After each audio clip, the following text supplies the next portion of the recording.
This upcoming September 9th is going to be the Dreamcast's 25th anniversary here in the States. That's a pretty long time. And thinking back to that day brings back a lot of memories. To me, the Dreamcast is my most favorite system out there. It reintroduced me to a couple of franchises that I like. It brought a slew of games that me and my friends continually played. And it gave me a unique experience that has never been duplicated even to this day. But above all else, the Dreamcast to me was something of a revival for Sega. You see, there was a time where I thought Sega went out of business. I wasn't privy to what the magazines were saying or who Bernie Stoller is. The only thing I recognized was that it wasn't going well for Sega. You see, there was this one time my dad took me to Target to pick out a PlayStation game shortly after he gifted me one. And out of curiosity, I just wanted to see what was available for the Saturn. I knew that there was a new Sonic game in the works and I wanted to see if it was available and if there was like some way I could buy that game and just maybe play it on my brother's console down the line. But no, I didn't see that. All I saw were 6 games and only one Saturn unit on the floor. And I didn't know what to think. I was like, the Saturn is only 3 years old. How can there be no games right now? I'm looking over at the PlayStation section, bunch of games. You got your Tekkens, your Metal Gears, your Ridge Racers, and on your 64, you had your Mario Parties, your Legend of Zeldas, GoldenEye, but the Saturn didn't have anything. I actually got a little worried and began asking questions, mostly from my brother's friends who were more privy on the goings-ons between video game companies and stuff. And to my shock, I discovered that Saturn hasn't been doing well for like a year or two already. And after hearing that, I thought that, wow, Sega doesn't look like it's doing too well right now. It actually made me a little worried because in my heart, I've always been a Sega fan. From the Master System to the Game Gear, to the Genesis, to the 32X even. I really wanted to get a Saturn that generation. But life happens and things didn't really turn out that way. And I guess when my brother was helping my dad decide what system to get me, he was probably looking out for me and realizing that getting a Saturn at the time probably would have limited my gaming options, like seriously. So for a while, I really did think that, yeah, the Sega is either going to call it quits soon or something's going to happen. And it just made me really bummed out for a while there. However, it wasn't long after I received my PlayStation that I began to hear rumors that Sega was making a new gaming machine. I think the rumors began around the summer of '97. And based off of what I was hearing and reading, Sega was using 3D effects and windows in their next game machine. And this actually confused me a little bit since I will always associate Windows and PC gamings to stuff like Age of Empires and Flight Simulator. So yeah, it did confuse me a little bit. How was this going to work? Is it even really happening? And these were all rumors and stuff, so I didn't really know. I wasn't paying too much mind to it. All I knew was that Sega was in the works of making a new game machine. And it did bring my hope up. It made me realize that, yeah, Sega was still in the game. It was shortly after this where I decided to get a subscription to EGM. I did not want to be left out of the loop. I did not want to get secondhand information from guys at school or my brother's friends. No, I would actually have to read this stuff and find out what was going on in the gaming industry. And in turn, find out what Sega was doing with their newest console.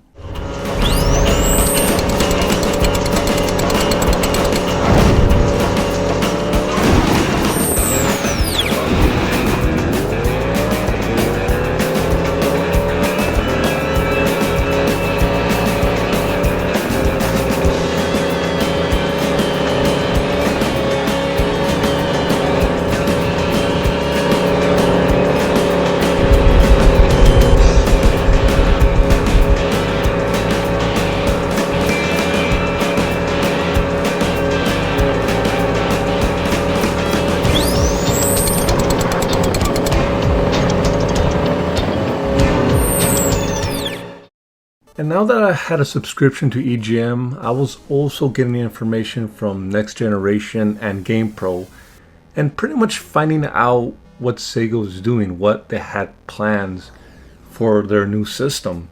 And the more I read, the more things got more interesting, the more amped up I would get. Finding out that they backed out of the deal with 3DFX and decided to get something called Power VR was news to me. This was something I wanted to know. It gave me an idea of what the upcoming system was capable of. And sure enough, the articles at the time were mentioning Microsoft being involved with the development, either by providing an operating system or providing an API or a tool set. And the neat thing is that these magazines were also getting info from developers that already had either worked with the hardware or were making games for the hardware, giving insight of more of the capabilities of this machine. 6 million polygons, RGB out, or VGA in this case. So reading this for the first time was awesome. It made me feel like something was in the works, and pretty hopeful that Sega was going to come back with this amazing piece of hardware that is new and powerful. Now, it was through Next Generation where I discovered something about the gaming industry that I didn't know, and it came to the aspect of making video games. I was unaware that making games for the Saturn was difficult, that it was complicated, and Sega wanted to correct this with the Dreamcast, or the Dural as it was called at the time, by making tool sets that are easy to use.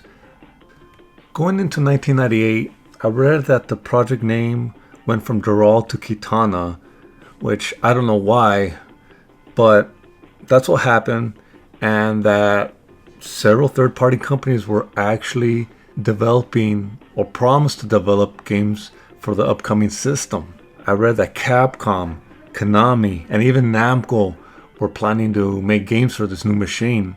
And with that, everything was looking up. It looked like this new console was going to be well supported, fully stocked with games, and be something that Sega really should have done back in 1995. However, there were still no screenshots yet. There was a lot of talk, a lot of support, but I have not yet to see any games. I saw pictures in magazines of screens and stuff, but nothing solid that I could really attach myself to. Nothing that would really convince me. And it wasn't until the summer of 98 that I would finally get to see a screenshot. And I distinctly remember this. It was through a web TV. No, not through a magazine, not through a computer at school. No, it was through a web TV, and I finally saw a screenshot of Sonic Adventure. That did it for me. Sonic was coming back. This machine now has a name, the Dreamcast. At first I thought it was a stupid name, but it grown on me. It grown on all of us. And that did it for me. Sonic was coming back. The Dreamcast is getting all the support, and I reached a hype level that I couldn't describe. But I really wanted the Dreamcast to come out right then and there, because it was a long time since I played any Sonic game. I wanted this thing right then and there.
However, despite what was being written in EGM and in GamePro, among other magazines, no one in school was really talking about it.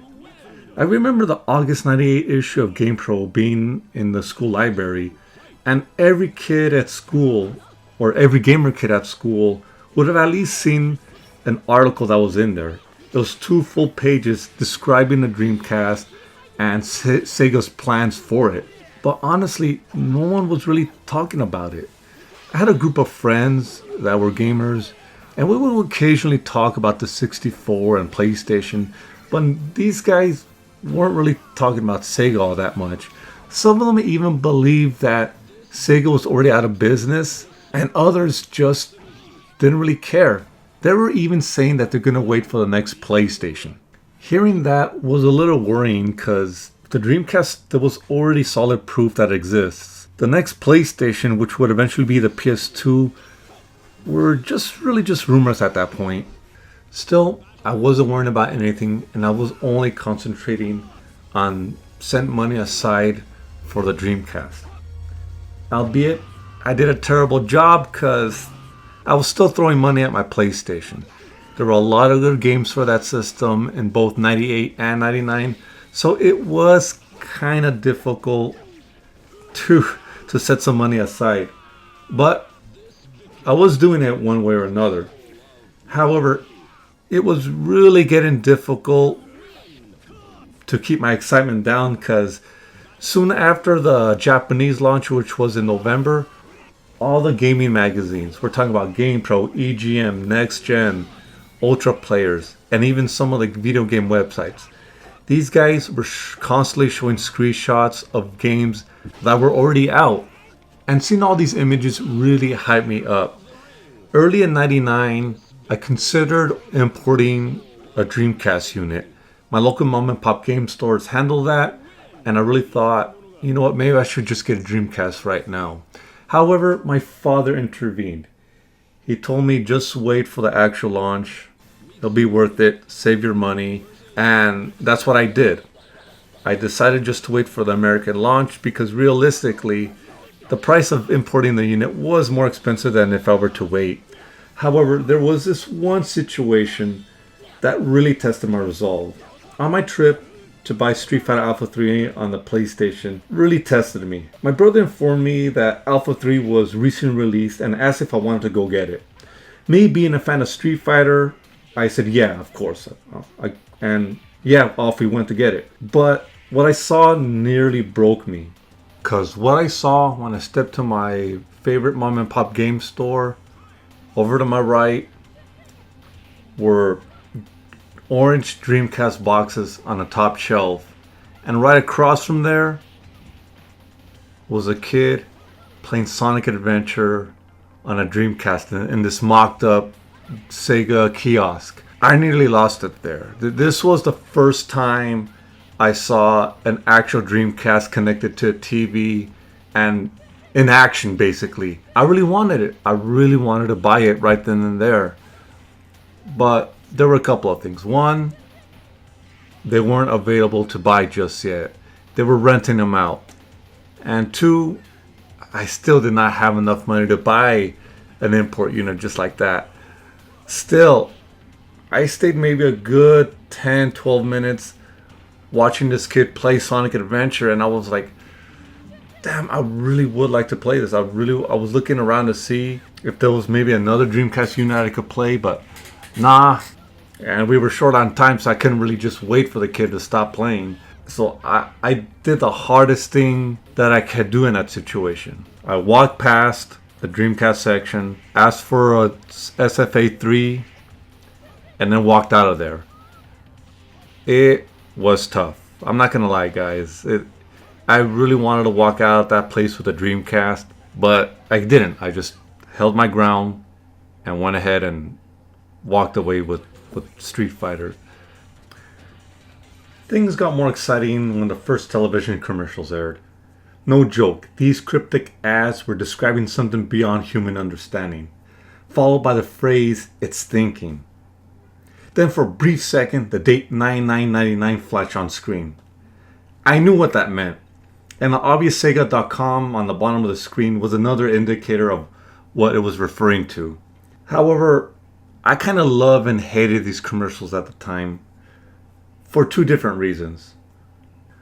For one, it made me glad to see that these commercials were out there. It showed that Sega was dedicated, that they were going to support the Dreamcast, that they're going to go all out, and it just increased my hype. It made me even more excited that this thing was actually going to be arriving on our shores. On the flip side, its cryptic nature was kind of confusing, and I don't think it helped too much in that marketing. I would talk to a couple of guys at school, and they would recognize the commercials, but they didn't know what it was about until I told them what it was about, and they were kind of like, really? That's what it is? What would have helped, honestly, is if they showed maybe the box talking, maybe the Dreamcast box talking, or something to show that it's thinking, that it's alive.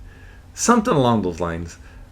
But no, it was kind of cryptic, and yeah, I don't think it helped all that much in the beginning. However, as I were closer to the launch, were actually much clearer, and people, especially the gamers at school, were more aware of Sega and the upcoming Dreamcast.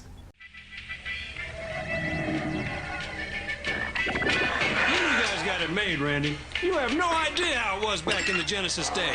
We couldn't think, couldn't adjust. Look what you got. My receivers couldn't do that, and our defense sucked. You'll never get beat by the same whack play over and over. You better appreciate what you got, Junior. Hey, let me go. I think Jimbo got hold of a bad taco. Hey, I'm a legend. NFL 2K on Sega Dreamcast. It's thinking. However, there was still that portion of gamers that didn't care, or they were just going to wait for what they called the next PlayStation.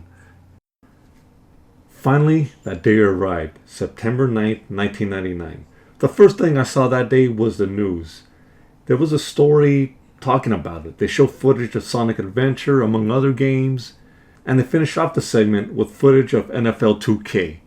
One of the reporters were talking about how realistic it looked, and I could see that, yeah, the genuine hype was there. Even at school, it looked like Sega's newest system had legs, and that it was going to stick around. However, as hyped as I was, one look at my wallet made me realize that I overspent on PlayStation. I was really kicking myself for not being able to buy one, not being able to buy a Dreamcast day one. But not that it mattered much anyway, since most places were sold out by the time I got out of school, and I doubt my parents would have let me skip class just to buy a new video game system. All I could really do at that point was save up and buy it down the line. But lucky for me, I was able to play Dreamcast in a variety of ways. Relatives and friends managed to get one either day one or soon thereafter. And during that time, my friend would actually invite me after school so we could play Power Stone.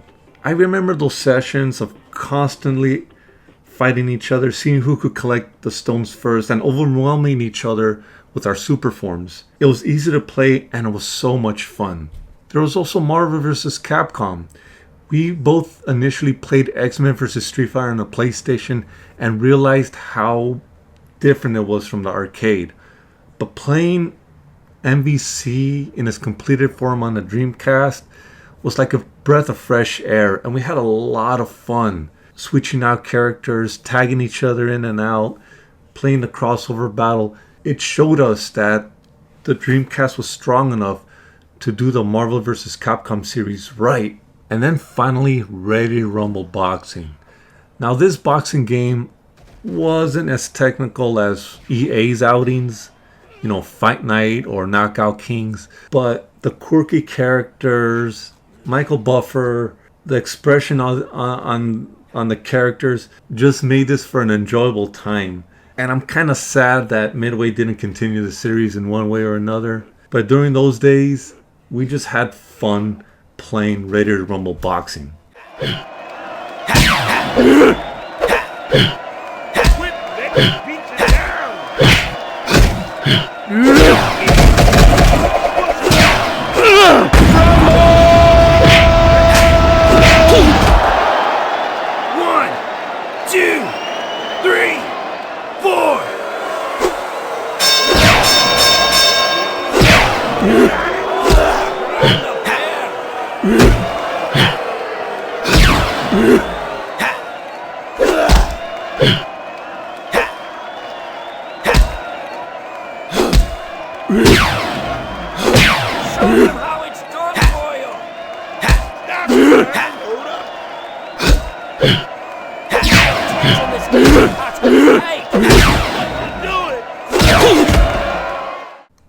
I wouldn't get my Dreamcast until the summer of 2000.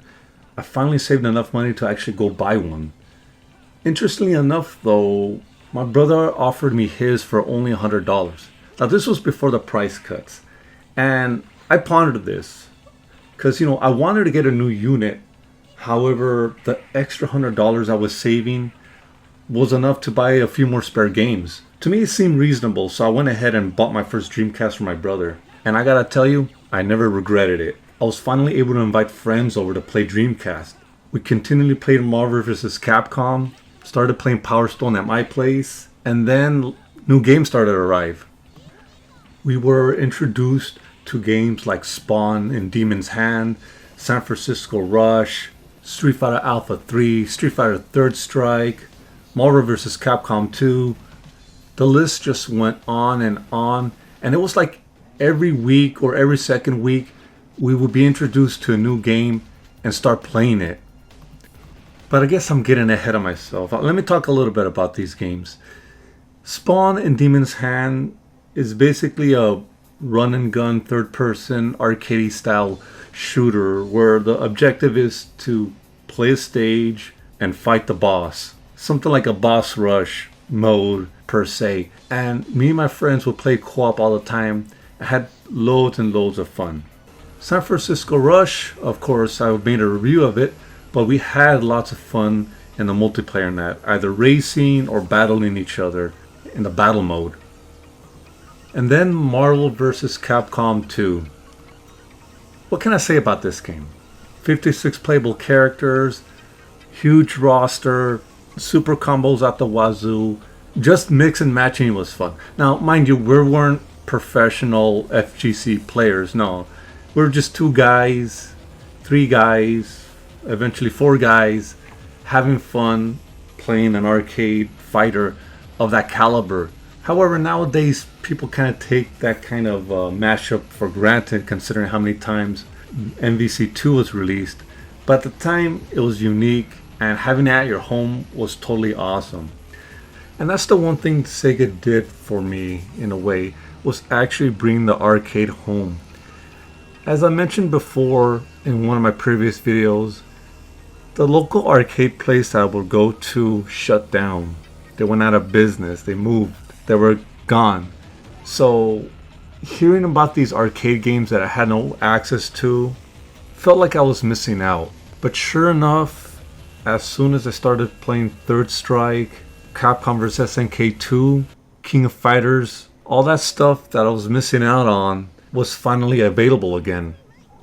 And sharing those moments with my friends made the Dreamcast that much more special to me. That's not to say I had fun just playing arcade ports.